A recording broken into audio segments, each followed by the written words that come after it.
Hi, everybody, and welcome back to VISTV. I'm Joan Viscardi at Viscardi, and I'm here today and very happy to introduce Alex Honeysett. Alex is the founder of Human-centric at Helm and is a marketing and brand strategist. We were very happy to have Alex a few years back assist Viscardi in our rebranding and marketing campaign. So welcome, Alex. Thank you. Good to see you. Thanks for having me. Pleasure, pleasure. I'd like to talk today a little bit about your thoughts on brand identity, the value of branding, what is a strategy for a great marketing campaign.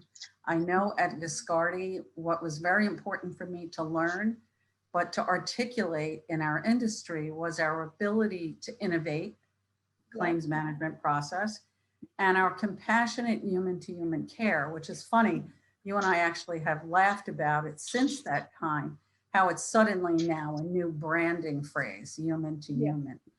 So we came about that a long time pre this new wave of conversation. So let's talk a little bit about branding and identity and your thoughts on it. Yeah, well, I think, I mean, obviously brand, I sort of think about it as a three-step process when we're thinking about some of these foundational strategies. So we think about what's the brand identity, what's the purpose, what's the mission, what are the values. Then we move into how are we communicating and articulating that. And then we think about marketing, which tends to be kind of the sexier piece. I think everybody really thinks about marketing as execution driven, you know, like this is really where the rubber hits the road. But I think without having the, you know, I think about marketing basically is connecting the dots between what we've understood about the brand from a purpose and mission perspective, how we want to communicate that, and then the people that we want to get in front of. So I think sometimes we can sort of spend almost a little bit too much time thinking and worrying about the marketing piece and not enough time thinking about the brand identity messaging piece, when that's really, if we get that right, everything else tends to fall into place after that. But I think especially for more established businesses, sometimes it's hard to kind of hit pause and go like, I don't know, I know that we used to describe ourselves in this way. Is that really what feels innate to us? So it was really cool to come in and work with you guys because you were at a point where you wanted to dig into that. So that was exciting. Definitely. Yeah, it, you know, as someone who's been in business and owned businesses for over 30 some odd years, I always knew, as you said, innately what it was that was the mission or the value of the work that I was involved in and the services that our company wanted to provide. But to then take that information and articulate it into a brand, I was very unaware of how deep I had to dig emotionally, you know, emotionally into what I was vested in a purpose. I find it difficult working with companies, you know, companies that are situated for a long time, or smaller companies that don't have a department per se that works with you. Yes and no. I mean that, and as you know through the process, that's kind of my favorite part, because I think that is where we have the opportunity to hear from the business owner, from the founders, from the leadership team. And I think the emotional part is it's the part that connects us best with our audience. And what's interesting now, and what I always really loved about my experience working with you guys is, as you were saying, humanizing, purpose-driven businesses, that's all very, you know, we're seeing a lot more of that now, which is good. It means that, you know, we're paying more attention to purpose. We're thinking more about how do we build businesses just beyond profit. But again, the underbelly is a lot of people are, you know, slapping a purpose sentence on their website and not actually executing against it. What was fun with you guys is the way that we talk about purpose is it's never built or created, it's always unearthed. And so as we started to look at that for Viscardi, you guys had organically been operating from a very purpose-driven place from the beginning. So it took a little while for us to figure out kind of the right combination of words There were a few threads that you guys felt really passionately about. We did some work trying to figure out how do we prioritize them and how do we weave them together. I would say the hardest part of that process when I work with different business owners and brands and organizations is when that one-to-one isn't necessarily happening. When there is a disconnect between what they think they stand for and how they're executing out in the world. And again, that happens sometimes. But I did not, with you guys, it was very fun to see under the hood that you've been doing it the whole time. And it was just a matter of clarifying. Do you see with companies that mission or that brand is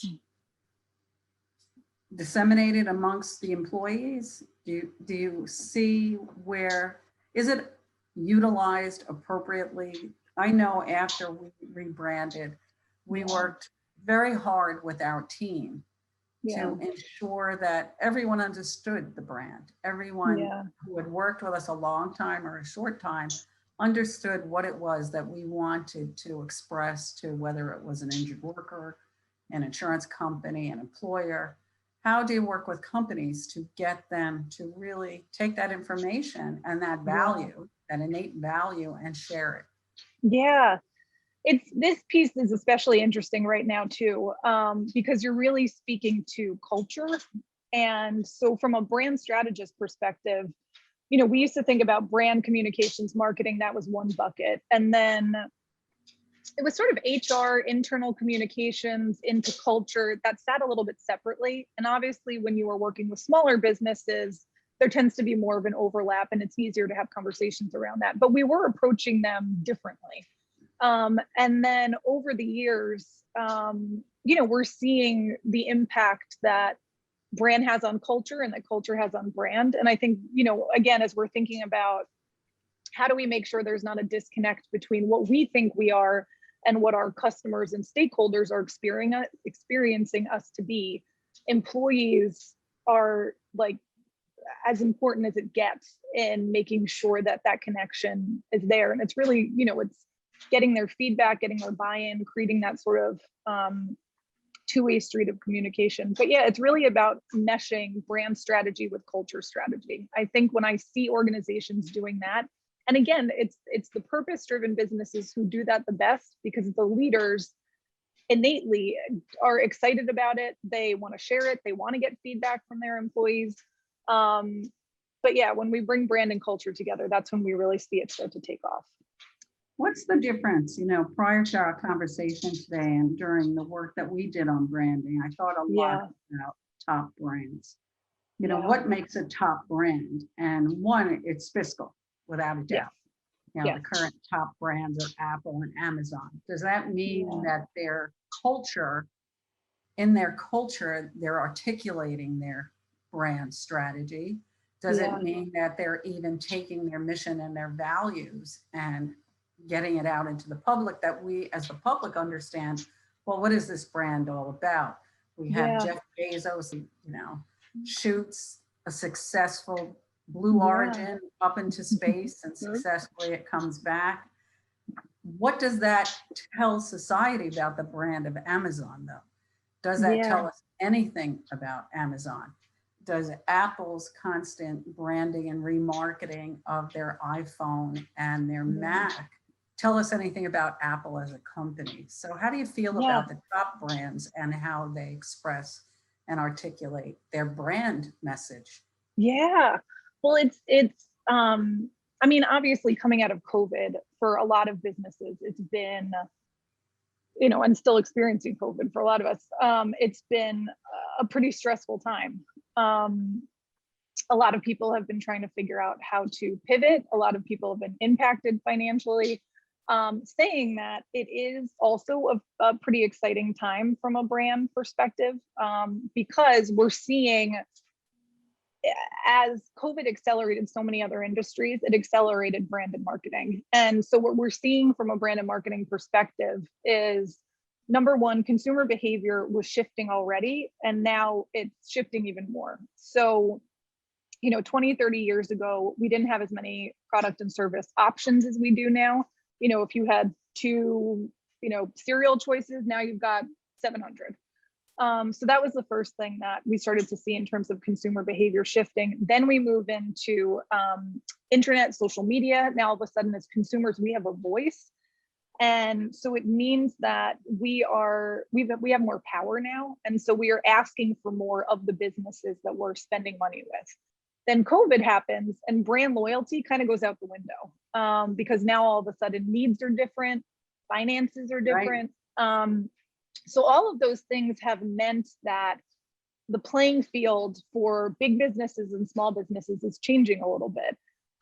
The other two interesting things that we're seeing are Edelman, the PR agency, does this thing called the Trust Barometer every year. So they just came out, it was either the 21st or 22nd one. But they take a look at how are consumers sort of trusting different institutions. And what they found was this year, businesses are the most trusted institution beyond NGOs, the media, and government. And so we see consumer behavior shifting in the direction of meaning, purpose, aligned worldviews and values. We see businesses acting as we are looking to them to basically solve societal, economic, global issues in a way that we are no longer looking at in the same way. So Jeff Bezos, not to interrupt you, but to add to the political conversation that I think consumers are looking to now, secondary to COVID, is very different. Hugely. And actually I've been collecting I've been working on some content. So I've been collecting some interesting stats around basically mostly purpose. But one of the ones I came across was 43% of consumers are now walking away when they're disappointed with the way that a brand reacts to a societal issue, a political issue. It really matters. And so we're seeing consumer behavior shifting. We're seeing we are now trusting businesses and business leaders more, and we're expecting more from them. And then finally, we are seeing what a lot of people are calling sort of this trust gap. So now, again, the big businesses, they've got these very nice sounding purpose statements, but they're not necessarily executing it in a way that we believe in. So what's interesting, it's a very long-winded way of saying what's interesting about the examples that you were talking about is when we look at Amazon, you have some people who look at the space launch and go, amazing, aligned with my worldview, aligned with my values, I'm doubling down on Amazon. And then you have another group of people who are saying, we could have spent that money way differently. And I'm not, and so they are losing interest in Amazon, and maybe they're not going to buy so much. So that's, I think brands, of course, we look at profit, we look at impact, but I think we are really going to start to see values and worldview play a bigger role than before. I think to your point, various points, COVID, being quarantined changed a lot. Yes. I think from a medical professional perspective, people being quarantined changes the dynamic mentally of someone being at home. Yeah. What is your happiness level? What is your trust level? Yeah. And so I think people being quarantined, one, probably went on devices much more frequently than even prior to that. So you're being impacted by brands, you're being impacted by statements and values and conversation on topics maybe many individuals never thought about. I know during COVID, I watched very closely how quick the companies would pivot in their marketing utilizing masks. And I wonder if there's any study been done on that, because very quickly, certain companies, particularly healthcare, pharmaceuticals, big chain pharmacies, immediately wanted to show a picture of, you can come in and trust us. Yeah. Then I think it jumped over to supermarkets, the food industry, and distribution. Like, don't worry, we're going to bring things to your home safely. But does that mean that the brand should be valued? So you open up a very big question. We don't know. And is what we see always what we get? Yeah. And I think what's cool about the place that we're in as consumers is we can see that now in a way that we couldn't before. And we don't always necessarily see it immediately, but I'm going to forget her name. I'll send it in case we want to post it below this, but there was a woman who wrote an article several years ago about brand and culture sort of in the age of the internet and social media. And she said, we used to all live in, or brands were all housed in black boxes, and now they are glass houses essentially. So we can see what's happening from a culture perspective. We hear about when operating models don't necessarily, there's not a one-to-one connection with whatever the purpose or the mission is. We see when CEOs are being paid exorbitantly and, employees are not. We've got Glassdoor, which tells us, what salaries are and who's pissed at, what team is not performing in the way that, they might say they are. So it's not necessarily always the easiest, to string that together, but I think there is more of an opportunity to hold brands accountable, and to ask them to have more of the two-way conversation, to ask them for what they need and see if they're able to help deliver on it. Oh, definitely. And, not to age myself, but social media changed marketing and branding. Yes. Tenfold. When I think about Nike's marketing campaign on I think it was Just Do It. Just do it. Yeah. Yeah. I would not have been aware of that if I wasn't a basketball fan. Yeah. Yeah. And now, are you? That's cool. And now you get that information. You're compounded daily with marketing campaigns. Yes. You get the jingle stuck in your head, like I always have in my head. Every kiss begins with K for K Jewelers. Yeah. And I thought, does that really make me want to go to K Jewelers? So what have I done? I've actually walked into K Jewelers to see what's K Jewelers all about. Have I put on a pair of Nike? No, I'm sad to say Nike. I haven't, but only because my husband bought all your all your stock in it. Yeah. But how do marketing campaigns from a societal perspective, as the consumer, there are top brands. They don't always match the marketing campaign. How do you, as a strategist, in business and marketing, get them to align? It's a good question. And from my perspective, it really comes back to getting the foundation right. I think that one of the things that I see a lot of brands and business leaders get caught up in, again, is not only the marketing piece, but in mastering different marketing platforms. So as you were saying, social media really changed the marketing landscape. And what I saw was, business leaders trying to master the LinkedIn algorithm and figure out the 7 to 9 different content sort of formats for Instagram.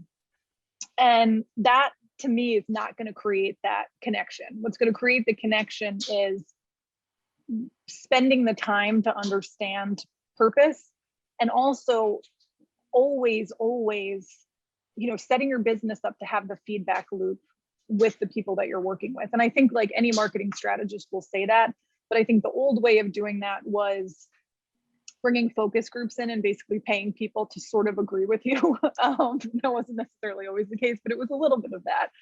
And now I think it's thinking about, Seth Godin, who's a marketer, has one of my thinks about this in a way that I really resonate with, which is he always talks about the smallest viable market. I think when we're a business or a business owner, we're always thinking big. We're thinking about impact and the thousands and hundreds of thousands and millions of people we might touch with this brand. But I think when you scale it back to what's the smallest viable market that needs what I have to offer and what do I want to say to them, everything that comes after that, I think, is authentic. It's purpose driven. It's in language that the people you want to get in front of resonate with. And then the marketing avenues that we use to deliver that message is purely around where these people are showing up. So that's how it always comes back to the brand strategy, purpose, and messaging. And then I think the marketing stuff kind of figures itself out. Well, you do wonderful work. I know you definitely had an impact on us. I think we aligned You're the human at the helm. We're Yeah. very focused on human to human care. Oh, And I thank think you. no matter how much AI gets involved and in the middle Yeah. of all the work that we do when it comes to the core, we Yeah. need human to human contact and human Oh, concern. So I yeah. thank you. I thank you for being here today, but also for Oh, the work that you did with Viscardi. And I thank wish you a you. lot of success. Thank you. You guys too. It's been thrilling to see the website and everything you've done since. And you're the case study for the question that you asked. We did that purpose work and you guys just took off. So yeah, thank Yeah. you. Thank you.